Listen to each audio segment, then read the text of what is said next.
Hello, എല്ലാവർക്കും മണിക്കുട്ടൻസ് കിച്ചണിലേക്ക് സ്വാഗതം. എല്ലാവർക്കും സുഖല്ലേ? ആ ഇന്നത്തെ നമ്മുടെ റെസിപ്പി എന്താണെന്നറിയോ? ചക്ക അട അല്ലെങ്കിൽ ചക്കയപ്പം. പല സ്ഥലങ്ങളിലും പല പേര് അതിന് പറയാം.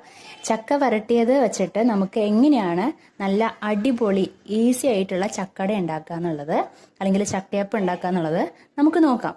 ഓക്കെ, അതിന് വേണ്ടുന്ന ഇൻഗ്രീഡിയൻസ് എന്താണെന്നുള്ളത് നോക്കാം കേട്ടോ. വളരെ എളുപ്പമാണ്, നല്ല ടേസ്റ്റിയാണ്. ചക്ക വരട്ടിയത് എല്ലാവരും ചക്ക വരട്ടി എടുത്തു വെച്ചിട്ടുണ്ടാവുമല്ലോ അല്ലേ?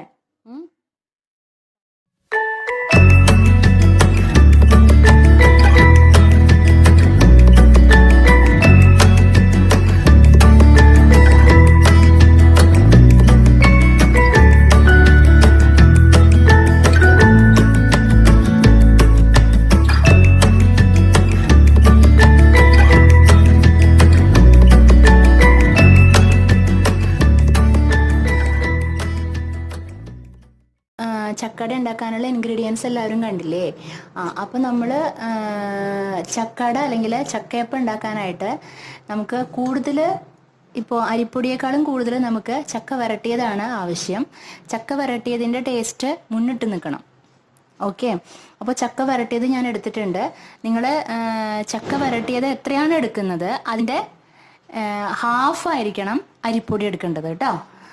അരിപ്പൊടി ആയാലും നാളികേരമായാലും അതിൻ്റെ ഹാഫായിട്ട് എടുക്കണം. നാളികേരം കുറച്ച് കൂടിയാലും കുഴപ്പമൊന്നുമില്ല, നാളികേരം കൂടുമ്പോൾ കുറച്ച് ടേസ്റ്റ് കിട്ടും. അപ്പോൾ ചക്ക വരട്ടിയതും നമ്മൾ അരിപ്പൊടി എടുക്കുമ്പോൾ ഈ ഒരു മെഷർമെൻ്റ് ആയിരിക്കണം കേട്ടോ. ഞാൻ അങ്ങനെയാണ് എടുക്കാറ്. അപ്പം നമുക്ക് ചക്ക വരട്ടിയതിൻ്റെ ടേസ്റ്റ് മുന്നിട്ട് നിൽക്കും. ഓക്കെ, അപ്പം ഞാൻ ചക്ക വരട്ടിയത് എടുത്തിട്ടുണ്ട്. ഇനി ഞാൻ അതിലേക്ക് അതിൻ്റെ നേർപകുതിയായിട്ട് അരിപ്പൊടി ആഡ് ചെയ്യാണ് കേട്ടോ. ഇനി അതിനുശേഷം ഞാൻ തേങ്ങയുടെ ഒരു മുറി തേങ്ങ ഞാൻ ചിരവി വെച്ചിട്ടുണ്ടായിരുന്നു, അതാണ് ആഡ് ചെയ്യുന്നത്. ചിരവിയ തേങ്ങയാണ്, അത് ആഡ് ചെയ്യാണ്. തേങ്ങ ചേർക്കണതൊക്കെ നമ്മുടെ ഇഷ്ടമാണ്. ചിലർക്ക് തേങ്ങ കൂടുതൽ ഇടുന്നത് ഇഷ്ടമായിരിക്കും, ചിലർക്ക് കുറവായിരിക്കും ഇഷ്ടം. പിന്നെ നമുക്കൊരു ടേസ്റ്റിന് വേണ്ടിയിട്ട് ഏലക്കായ ഉണ്ടല്ലോ, ഞാൻ ഏലക്കായുടെ സീഡ് അങ്ങനെ തന്നെയാണ് എടുത്തിരിക്കുന്നത്. നിങ്ങൾക്ക് വേണമെങ്കിൽ അത് പൊടിച്ച് ചേർക്കാം, അങ്ങനെയും ആവാം കേട്ടോ. അപ്പം ഞാൻ ഏലക്കായയുടെ സീഡ് എടുത്തിരിക്കുകയാണ്, അതിലേക്ക് ചേർത്തു.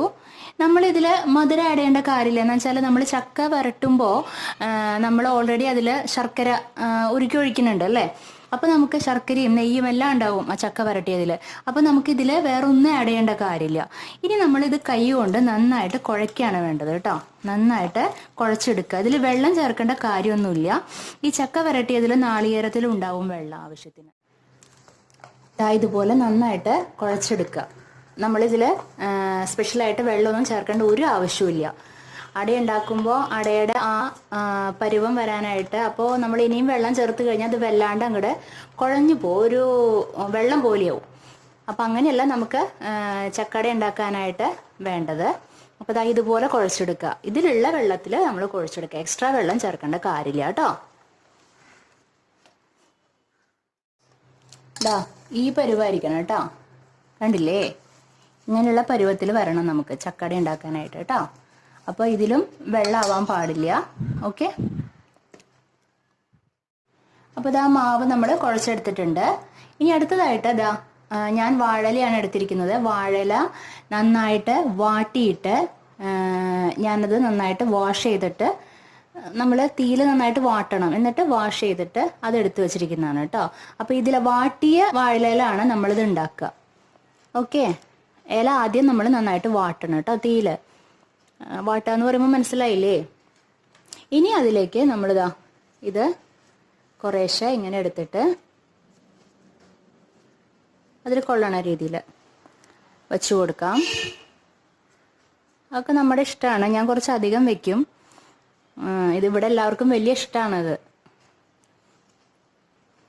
ഇങ്ങനെ എല്ലാത്തിലും വാഴല ഇതിനനുസരിച്ചിട്ടുള്ള വാഴല എടുത്തിട്ട് അതിലെല്ലാം നമുക്കത് ഫില്ല് ചെയ്യാം. അപ്പം ഞാൻ 3 എണ്ണമാണ് നിങ്ങൾക്ക് കാണിച്ചു തരാൻ വേണ്ടിയിട്ടാണ്.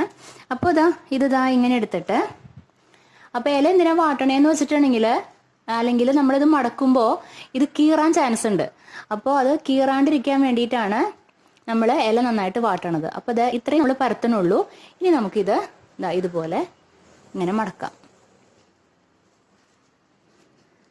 ഇങ്ങനെ എല്ലാം ചെയ്യണം. ഇത് എന്നിട്ട് ഇഡ്ഡലി പാത്രത്തിലാണ് നമ്മൾ വേവിക്കുന്നത്, ആവി കയറ്റുക ചെയ്യണത് കേട്ടോ. ആവിയിലാണ് ഇത് വേവിക്കുന്നത്. ഓക്കെ.